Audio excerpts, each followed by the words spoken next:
Hello everyone. आप सभी का फिर से स्वागत है। यह टेस्ट नंबर 26 है। इस टेस्ट सीरीज में 50 प्रश्नों को कवर किया गया, जो कि एग्जाम के पॉइंट ऑफ व्यू से बहुत ही महत्वपूर्ण प्रश्नों का यह संग्रह है। इसका PDF Telegram channel Telegram quiz group में मिल जाएगा। वीडियो के डिस्क्रिप्शन बॉक्स में उसका लिंक है, आप ज्वाइन कर सकते हैं। तो चलिए स्टार्ट करते हैं। पहला प्रश्न, निम्नलिखित में से किस गैस को लाफिंग गैस के नाम से भी जाना जाता है? निम्नलिखित में से किस गैस को लाफिंग गैस के नाम से भी जाना जाता है? तो इसका सही जवाब हो जाएगा नाइट्रोजन ऑक्साइड। ऑप्शन बी बिल्कुल ही करेक्ट ऑप्शन है। सेकंड प्रश्न है, ब्राजील के सवाना क्षेत्र को स्थानीय रूप से क्या कहा जाता है? ब्राजील के सवाना क्षेत्र को स्थानीय रूप से क्या कहा जाता है? सेराडो। इस प्रश्न को ऑलरेडी हम लोगों ने कई बार डिस्कस किया है, कमेंट किया करिए। और थर्ड नंबर है, प्रसिद्ध पूर्ण स्वराज घोषणा जो कहता है हम इसे एक मनुष्य और परमेश्वर के खिलाफ के रूप में रखते हैं, जो किसी भी नियम को हमारे देश में अब तक प्रस्तुत करने के लिए तैयार है, यह किसके द्वारा कहा गया है? प्रसिद्ध पूर्ण स्वराज घोषणा जो कहता है हम इसे एक मनुष्य और परमेश्वर के खिलाफ के रूप में रखते हैं, जो किसी भी नियम को हमारे देश में अब तक प्रस्तुत करने के लिए तैयार है, यह किसके द्वारा कहा गया है? तो जवाहरलाल नेहरू। ऑप्शन ए बिल्कुल ही करेक्ट ऑप्शन है। फोर नंबर है, भारत का एक नागरिक जो राज्य के अधीन लाभ या विश्वास का कोई पद धारण करता है, तो किसकी सहमति के बिना किसी भी विदेशी राज्य से कोई उपाधि स्वीकार नहीं कर सकता? भारत का एक नागरिक जो राज्य के अधीन लाभ या विश्वास का कोई पद धारण करता है, तो किसकी सहमति के बिना किसी भी विदेशी राज्य से कोई उपाधि स्वीकार नहीं कर सकता? तो याद रखिएगा, राष्ट्रपति की सहमति के बिना। डी ऑप्शन बिल्कुल ही करेक्ट ऑप्शन है। आगे बढ़ते हैं। प्रश्न संख्या 5 है, भारत की 2011 के जनगणना के अनुसार भारत का बाल लिंगानुपात कितना है? यह प्रश्न कई बार पूछा गया, तो याद रखिएगा 2011 के जनगणना के अनुसार अगर बात करें तो भारत का बाल लिंगानुपात 920 है। ऑप्शन ए बिल्कुल ही करेक्ट ऑप्शन है। 6 नंबर, राज्यसभा धन विधेयक को कितने समय तक रोक सकती है? राज्यसभा धन विधेयक को कितने समय तक रोक सकती है? तो 14 दिनों तक। आगे बढ़ते हैं। 7 नंबर है, भारत में गरीबी रेखा का आकलन करने के लिए समय समय पर नमूना सर्वेक्षण कौन करता है? भारत में गरीबी रेखा का आकलन करने के लिए समय समय पर नमूना सर्वेक्षण कौन करता है? तो एनएसएसओ, यानी सी ऑप्शन बिल्कुल ही करेक्ट ऑप्शन है। 8 नंबर, भारत में पाई जाने वाली सबसे पुरानी सेल प्रणाली कौन सी है? भारत में पाई जाने वाली सबसे पुरानी सेल प्रणाली है आर्कियन प्रणाली। डी ऑप्शन बिल्कुल ही करेक्ट ऑप्शन है। प्रश्न संख्या 9 है, भंडारण के दौरान आलू के चिप्स के ऑक्सीकरण को रोकने के लिए बैग को सील कर दिया जाता है। चिप्स निर्माता निम्नलिखित की उपस्थिति में पैकेट को सील करते हैं। तो बताइए, चिप्स की पैकेट में कौन सी गैस भरी जाती है? बहुत ही महत्वपूर्ण प्रश्न है, कई बार पूछा गया है, तो याद रखिएगा नाइट्रोजन गैस। ठीक है, तो बी ऑप्शन बिल्कुल ही करेक्ट ऑप्शन है। प्रश्न संख्या 10 है, संघ में मंत्री परिषद तब तक अपने पद पर बनी रहती है जब तक उसे विश्वास प्राप्त होता है। ऑप्शन ए लोकसभा से, ऑप्शन बी संसद से, ऑप्शन सी राष्ट्रपति से, और ऑप्शन डी प्रधानमंत्री से। याद रखिएगा, संघ में मंत्री परिषद तब तक अपने पद पर बनी रहती है जब तक उसे लोकसभा से विश्वास हासिल होता है, यानी ऑप्शन ए बिल्कुल ही करेक्ट ऑप्शन है। 11 नंबर, लिटमस डाई कहां से निकाली जाती है? लिटमस डाई कहां से निकाली जाती है? तो इसका सही जवाब हो जाएगा एक लाइकेन से। कहां से? एक लाइकेन से लिटमस डाई निकाली जाती है। 12 नंबर, भारत में बैंक का पहला राष्ट्रीयकरण कब किया गया था? भारत में बैंक का पहला राष्ट्रीयकरण कब किया गया था? याद रखिएगा, इसका सही जवाब हो जाएगा 1969 में, और यह प्रश्न कई बार पूछा गया है, याद रखिएगा। ठीक है, भारत में बैंक का पहला राष्ट्रीयकरण 1969 में हुआ था।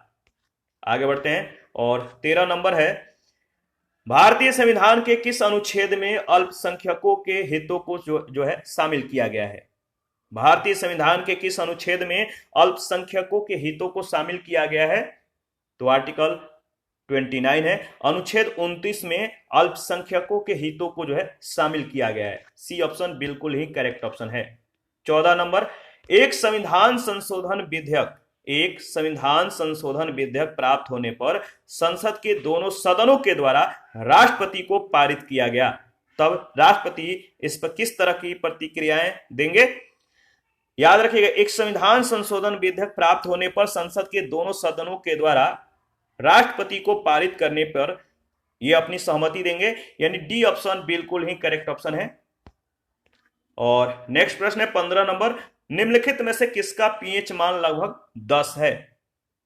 4 ऑप्शन है, ऑप्शन को देखिए, एनालिसिस कीजिए और बताइए कि निम्नलिखित में से किसका पीएच मान लगभग 10 है। पीएच मान लगभग 10 है तो मिल्क ऑफ मैग्नीशिया का पीएच मान लगभग 10 है। सी ऑप्शन बिल्कुल ही करेक्ट ऑप्शन है। 16 नंबर है, लाहौर षड्यंत्र केस के आरोपी जतिन दास, जिनकी मृत्यु पर आयरिश शहीद के परिवार टेरेन मैक्सविनी ने दास के परिवार को शोक संदेश भेजा, कितने दिनों का उपवास करने के बाद मृत्यु हो गई?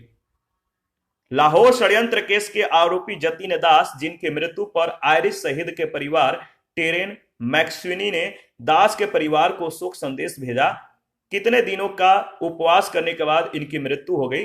तो 63 दिनों के उपवास करने के बाद इनकी मृत्यु हो गई, यानी बी ऑप्शन बिल्कुल ही करेक्ट ऑप्शन है। आगे बढ़ते हैं 17 नंबर, संतरे में प्रचुर मात्रा में कौन सा विटामिन पाया जाता है? संतरे में प्रचुर मात्रा में जो विटामिन पाया जाता है, बताइए। बहुत ही इजी क्वेश्चन है। इसका सही जवाब हो जाएगा विटामिन सी। जो खट्टे फल होते हैं, रसेदार फल होते हैं, उनमें सबसे ज्यादा विटामिन सी पाया जाता है। ऑप्शन ए बिल्कुल ही करेक्ट ऑप्शन है। 18 नंबर है, सुभाष चंद्र बोस को सर्वसम्मति से फरवरी में आयोजित हरिपुरा अधिवेशन में आईएनसी का अध्यक्ष चुना गया। तो बताइए, हरिपुरा अधिवेशन कब आयोजित हुआ था? तो देखिए, यहां पे 2 प्रश्न बनते हैं। हरिपुरा अधिवेशन के अध्यक्ष कौन थे और यह कब हुआ था? तो हरिपुरा अधिवेशन के अध्यक्ष सुभाष चंद्र बोस थे और यह 1938 में हुआ था। सी ऑप्शन बिल्कुल ही करेक्ट ऑप्शन है। 19 नंबर है, तने का वह भाग जहां पत्ती निकलती है क्या कहलाती है? तने का वह भाग जहां पत्ती निकलती है कहलाती है नोड। बी ऑप्शन बिल्कुल ही करेक्ट ऑप्शन है। प्रश्न संख्या 20 है, निम्नलिखित में से किस शहर में लाइट हाउस परियोजना लागू नहीं की गई है? निम्नलिखित में से किस शहर में लाइट हाउस परियोजना लागू नहीं की गई है? तो इसका सही जवाब हो जाएगा अगरतला। ऑप्शन ए बिल्कुल ही करेक्ट ऑप्शन है। आगे बढ़ते हैं और प्रश्न संख्या 21 पूछा गया है, निम्नलिखित में से कौन एक फूल का नर भाग है? एक फ्लावर का नर भाग कौन है? तो देखिए, निम्नलिखित में से कौन एक फूल का, एक फ्लावर का नर भाग है? वो है पुंकेसर। बी ऑप्शन बिल्कुल ही करेक्ट ऑप्शन है। 22 नंबर, निम्नलिखित में से किस यंत्र का उपयोग सागर की गहराई मापने के लिए किया जाता है? किस यंत्र का उपयोग सागर की गहराई को मापने के लिए किया जाता है? बहुत ही महत्वपूर्ण प्रश्न है, कई बार पूछा गया है, तो याद रखिएगा, सागर की गहराई मापने के लिए फैदोमीटर का उपयोग किया जाता है। डी ऑप्शन बिल्कुल ही करेक्ट ऑप्शन है। 23 नंबर, यह प्रश्न बहुत बार पूछा गया है, याद रखिएगा, प्रकाश वर्ष किसकी इकाई है? प्रकाश वर्ष किसकी इकाई है? तो इसका सही जवाब है खगोलीय दूरी की। प्रकाश वर्ष किसकी इकाई है? खगोलीय दूरी की। 24 नंबर, भारतीय राज्य नेपाल के साथ अपनी सीमा साझा करते हैं। बताइए, कितने भारतीय राज्य नेपाल के साथ अपनी सीमा को साझा करते हैं? बहुत ही महत्वपूर्ण है, यहां से प्रश्न कई बार पूछे गए हैं, तो याद रखिएगा, इसका सही जवाब हो जाएगा 5। 5 राज्य जो हैं, भारतीय राज्य नेपाल के साथ अपनी सीमा को साझा करते हैं। तो ऑप्शन ए बिल्कुल ही करेक्ट ऑप्शन हो जाएगा।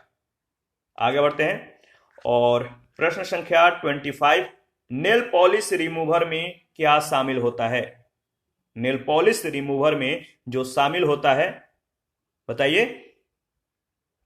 याद रखिएगा, नेल पॉलिश रिमूवर में एसीटोन शामिल होता है। एसीटोन इसमें मिलाया जाता है। तो बी ऑप्शन बिल्कुल ही करेक्ट ऑप्शन है। 26 नंबर, निम्नलिखित में से कौन सा कथन गलत है? निम्नलिखित में से कौन सा कथन गलत है? 4 कथन दिए गए हैं। जो असत्य कथन है, जो कथन गलत है, वो कौन सा है? तो देखिए इसका सही जवाब हो जाएगा, ध्वनि हवा की तुलना में निर्वात में तेजी से यात्रा करती है। यह कथन गलत है। डी ऑप्शन बिल्कुल ही करेक्ट ऑप्शन है। 27 नंबर, भारत के राष्ट्रपति का चुनाव एक इलेक्टोरल कॉलेज के द्वारा किया जाता है जिसमें निम्नलिखित शामिल हैं। तो राष्ट्रपति के चुनाव में जो शामिल होते हैं, बताइए कौन कौन शामिल होते हैं? इस प्रश्न को कई बार हम लोगों ने डिस्कस किया है और यहां से प्रश्न पूछे जाते हैं, तो याद रखिएगा राष्ट्रपति, यहां पे जो प्रश्न पूछा गया राष्ट्रपति के चुनाव में कौन कौन शामिल होते हैं। और दूसरा प्रश्न ये भी होता है कि उपराष्ट्रपति के चुनाव में कौन कौन शामिल होते हैं या कौन शामिल नहीं होता है। तो 2-3 तरह से यहां से प्रश्न जो है पूछे जाते हैं, तो प्रश्नों का स्टाइल याद रखिएगा। तो 27 नंबर में जो पूछा गया, भारत के राष्ट्रपति का चुनाव जो है एक इलेक्टोरल कॉलेज के द्वारा किया जाता है जिसमें निम्नलिखित शामिल है। बताइए। तो देखिए, लोकसभा के निर्वाचित सदस्य, यानी ऑप्शन ए इसका बिल्कुल सही आंसर हो जाएगा। लोकसभा के निर्वाचित सदस्य जो है इसमें शामिल होते हैं। और 28 नंबर है, शरीर की रक्षा की पहली पंक्ति है। शरीर की रक्षा की जो पहली पंक्ति है, बताइए कौन सी है? तो शरीर की रक्षा की पहली पंक्ति है त्वचा और श्लेष्मा झिल्ली। त्वचा और श्लेष्मा झिल्ली, याद रखिएगा। 29 नंबर, 29 नंबर जो प्रश्न पूछा गया है, समताप मंडल को जेट विमान उड़ाने के लिए आदर्श माना जाता है, क्यों? समताप मंडल को जेट विमान उड़ाने के लिए आदर्श क्यों माना जाता है, आपको बताना है। तो देखिए इसका सही जवाब हो जाएगा, अशांति से बचने के लिए, जो नीचे क्षोभ मंडल में आम है। तो इसका जो सही आंसर हो जाएगा 29 का ऑप्शन सी। 30 नंबर, निम्नलिखित में से कौन सा ऊतक जड़ों से पानी और खनिजों को पौधों के अन्य भागों में पहुंचाता है या संचालन करता है? बताइए कौन सा ऊतक है जो जड़ों से पानी और खनिज पदार्थों को जो है, भोज्य पदार्थों को पौधों के अन्य भागों में पहुंचाता है? यहां से प्रश्न पूछे जाते हैं। जाइलम और फोयम, इन दोनों के बारे में आपको जो है पढ़ना है, याद रखना है कि ये दोनों क्या है, इनके फंक्शन क्या है। तो देखिए इसका सही जो जवाब हो जाएगा जाइलम। ऊतक, कौन सा ऊतक? तो जाइलम। जाइलम जो होते हैं ये जड़ों से पानी और अन्य खनिज पदार्थों को पौधों के अन्य भागों में जो है पहुंचाते हैं। तो बी ऑप्शन बिल्कुल ही करेक्ट ऑप्शन है। 31, सूर्य ग्रहण के समय सूर्य, चंद्रमा और पृथ्वी की आपेक्षिक स्थिति क्या है?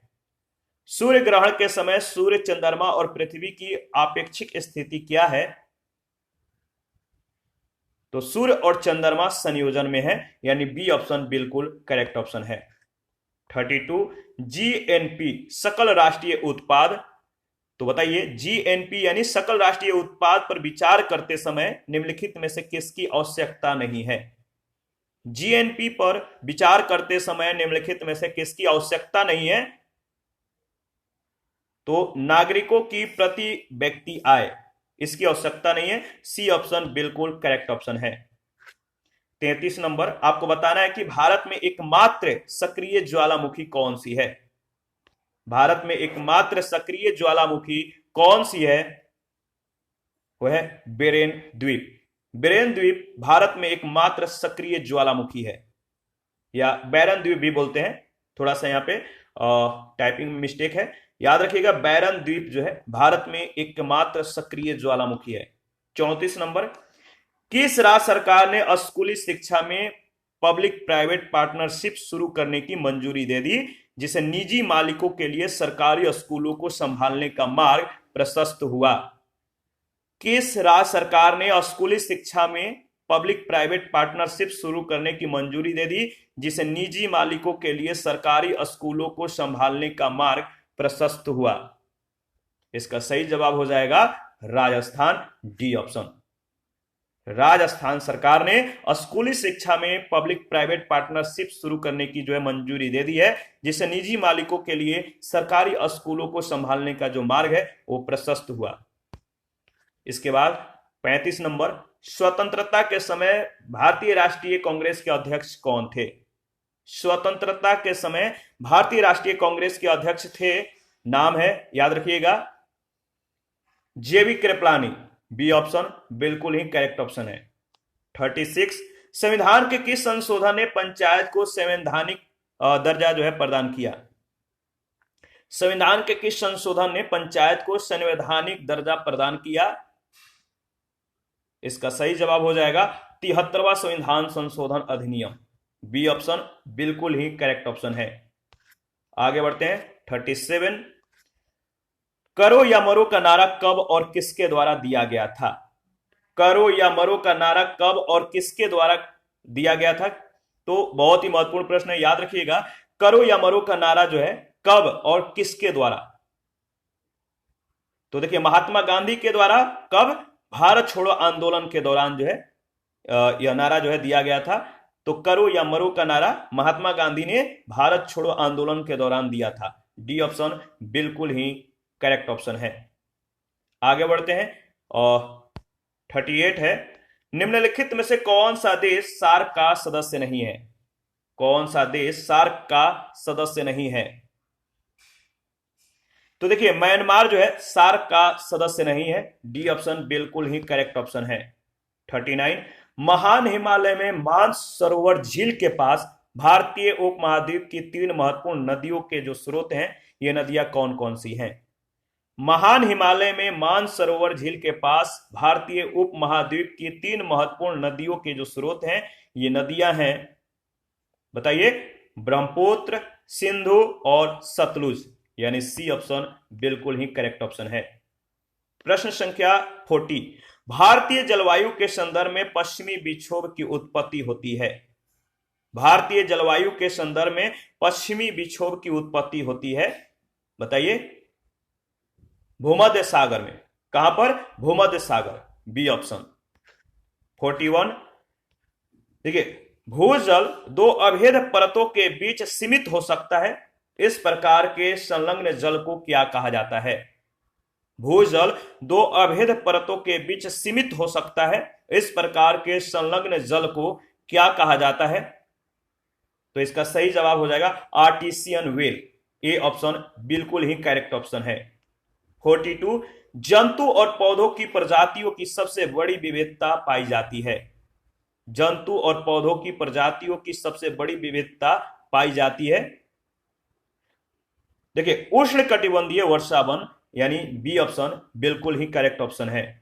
43, निम्नलिखित में से मृदा अपरदन की प्रक्रिया के सही क्रम की पहचान करें।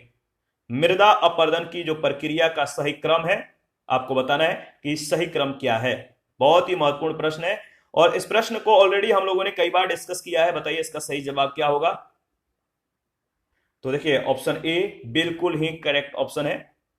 स्प्लैश अपर्दन, शीट अपर्दन, रेल अपर्दन और ग्ली अपर्दन। तो ऑप्शन ए बिल्कुल ही करेक्ट ऑप्शन है। 44 है, भारत में मतदान का जो अधिकार है वो किस प्रकार का अधिकार है? भारत में मतदान का अधिकार जो है वो किस प्रकार का अधिकार है? तो देखिए, मतदान का जो अधिकार है, जो मतदान का अधिकार है भारत में, वो संवैधानिक अधिकार है। सी ऑप्शन बिल्कुल ही करेक्ट ऑप्शन है, याद रखिएगा, संवैधानिक अधिकार। और 45 है, आपको वह सही कालानुक्रमिक क्रम क्या है, मतलब आपको कालानुक्रमिक क्रम में जो है एडजस्ट करने हैं। वह सही कालानुक्रमिक क्रम क्या है जिसमें निम्नलिखित शासकों ने भारत में शासन किया? तो भारत में जिन शासकों ने शासन किया उनको जो क्रम के रूप में व्यवस्थित करना है। तो बताइए इसका सही जवाब क्या हो जाएगा? तो देखिए, शासकों को अगर शासन के क्रम में इन्हें क्रमिक करिएगा तो सबसे पहले जो आएगा वो आएगा आपका इल्तुतमिश, याद रखिएगा, इल्तुतमिश। इसके बाद अलाउद्दीन खिलजी, इसके बाद शेरशाह सूरी और इसके बाद अकबर। यानी बी ऑप्शन बिल्कुल ही सही कालानुक्रमिक क्रम में व्यवस्थित है। 46 है कावेरी द्रोणी यानी कावेरी बेसिन भारतीय राज्यों तमिलनाडु, कर्नाटक और किस राज्य में स्थित है? कावेरी द्रोणी भारतीय राज्यों तमिलनाडु, कर्नाटक और किस राज्य में स्थित है? तो देखिए इसका सही जवाब हो जाएगा कावेरी द्रोणी या कावेरी बेसिन जो है ये भारत के 3 राज्यों से संबंधित है, तमिलनाडु, कर्नाटक और केरल। यानी 46 का जो सही ऑप्शन होगा सी ऑप्शन केरल। 47 है महापद्म नंद ने किस साम्राज्य पर शासन किया? महापद्म नंद ने किस साम्राज्य पर शासन किया? याद रखिएगा मगध साम्राज्य पर शासन किया। डी ऑप्शन बिल्कुल ही करेक्ट ऑप्शन है। 48 बायोगैस के संबंध में निम्नलिखित में से कौन सा कथन असत्य है? बायोगैस के संबंध में निम्नलिखित में से कौन सा कथन असत्य है? 4 कथन दिए गए हैं, कथन को पढ़िए, एनालिसिस कीजिए और बताइए इसका सही जवाब क्या होगा। तो देखिए बायोगैस के संबंध में जो असत्य कथन है वो है बी ऑप्शन। बायोगैस में 1% से कम मीथेन होता है, यह कथन बिल्कुल ही गलत है। बी ऑप्शन करेक्ट ऑप्शन है। 49 है सार्वजनिक स्वास्थ्य और स्वच्छता भारत के संविधान में शामिल है। सार्वजनिक स्वास्थ्य और स्वच्छता भारत के किस सूची में शामिल है? तो देखिए इसका सही जवाब हो जाएगा जो सार्वजनिक स्वास्थ्य और स्वच्छता है ये भारत के संविधान के राष्ट्र सूची में शामिल है। यानी ऑप्शन ए बिल्कुल ही करेक्ट ऑप्शन है, राष्ट्र सूची के ये सब्जेक्ट हैं। 50 नंबर है भारत में पंचायती राज व्यवस्था किसके अंतर्गत निर्धारित की गई है? भारत में पंचायती राज व्यवस्था है जो है यह किसके अंतर्गत निर्धारित की गई है? बहुत ही महत्वपूर्ण प्रश्न है, बहुत बार पूछा गया, याद रखिएगा। जो भारत में पंचायती राज व्यवस्था है ये राज्य के नीति निर्देशक सिद्धांत के अंतर्गत जो है निर्धारित है। तो सी ऑप्शन बिल्कुल ही करेक्ट ऑप्शन है। 51 निम्नलिखित में से कौन सा जानवर वैदिक भारत में अश्वमेध अनुष्ठान से संबंधित था? निम्नलिखित में से कौन सा जानवर वैदिक भारत में अश्वमेध अनुष्ठान से संबंधित था? तो हाथी। बी ऑप्शन बिल्कुल ही करेक्ट ऑप्शन है। 52 है निम्नलिखित में से कौन सा पुरातात्विक स्थल गुजरात राज्य के बाहर स्थित है? तो बताइए निम्नलिखित में से कौन सा पुरातात्विक स्थल गुजरात राज्य के बाहर स्थित है? 4 ऑप्शन है अमरपुरा, रंगपुर, राखीगढ़ी और यहां पे देखिए डी ऑप्शन में यहां पे नोट कर लीजिएगा धौलावीरा होगा, धौलावीरा। ठीक है, तो देखिए इसका सही जवाब हो जाएगा डी ऑप्शन धौलावीरा। धौलावीरा पुरातात्विक स्थल गुजरात राज्य के बाहर स्थित है। इसके बाद 53 में पूछा गया है निम्नलिखित में से कौन सा संत शिवाजी के समकालीन थे? निम्नलिखित में से कौन सा संत शिवाजी के समकालीन थे? याद रखिएगा सही जवाब हो जाएगा तुकाराम। ऑप्शन ए बिल्कुल ही करेक्ट ऑप्शन है। और 54 है 1915-16 में किसके नेतृत्व में 2 होम रूल लीग शुरू की गई? बताइए 1915-16 में किसके नेतृत्व में 2 होम रूल लीग शुरू की गई? बहुत ही महत्वपूर्ण प्रश्न है और यहां से कई बार प्रश्न पूछे गए हैं। याद रखिएगा एनी बेसेंट और लोकमान्य तिलक। 1915-16 में एनी बेसेंट और लोकमान्य तिलक इन 2 लोगों ने होम रूल लीग शुरू की थी। ऑप्शन ए बिल्कुल ही करेक्ट ऑप्शन है। और 55 है निम्नलिखित को सुमेलित कीजिए। निम्नलिखित को सुमेलित कीजिए और बताइए इसका सही जवाब क्या होगा। तो चलिए मिलान करते हैं, जो सही जवाब होगा बताइए। तो देखिए ब्रह्म समाज का जो संबंध है किससे है? याद रखिएगा ब्रह्म समाज का जो संबंध है राम मोहन राय से है। ए का 3। रामकृष्ण मिशन का जो संबंध है स्वामी विवेकानंद से है। आर्य समाज का जो संबंध है वो है दयानंद सरस्वती से है। और सत्य शोधक समाज का जो संबंध है ज्योतिबा राव फुल्ले से है। यानी इसका जो सही ऑप्शन होगा वो ऑप्शन सी में दिया गया है। ऑप्शन सी बिल्कुल ही करेक्ट ऑप्शन है। 56 है, यदि आरबीआई नगद आरक्षित अनुपात कम कर देता है तो क्रेडिट सृजन का क्या होगा? यदि आरबीआई नगद आरक्षित अनुपात कम कर देता है तो क्रेडिट सृजन का क्या होगा? बताइए इसका सही जवाब क्या होगा? इसका सही जवाब है बढ़ेगा। देखिए आरबीआई नगद आरक्षित अनुपात कम कर देता है तो क्रेडिट सृजन पर जो प्रभाव पड़ेगा वो क्या होगा? इसमें बढ़ोतरी होगी, यानी सी ऑप्शन बढ़ेगा। सी ऑप्शन करेक्ट ऑप्शन है। और इसी के साथ आज का सेशन समाप्त करते हैं।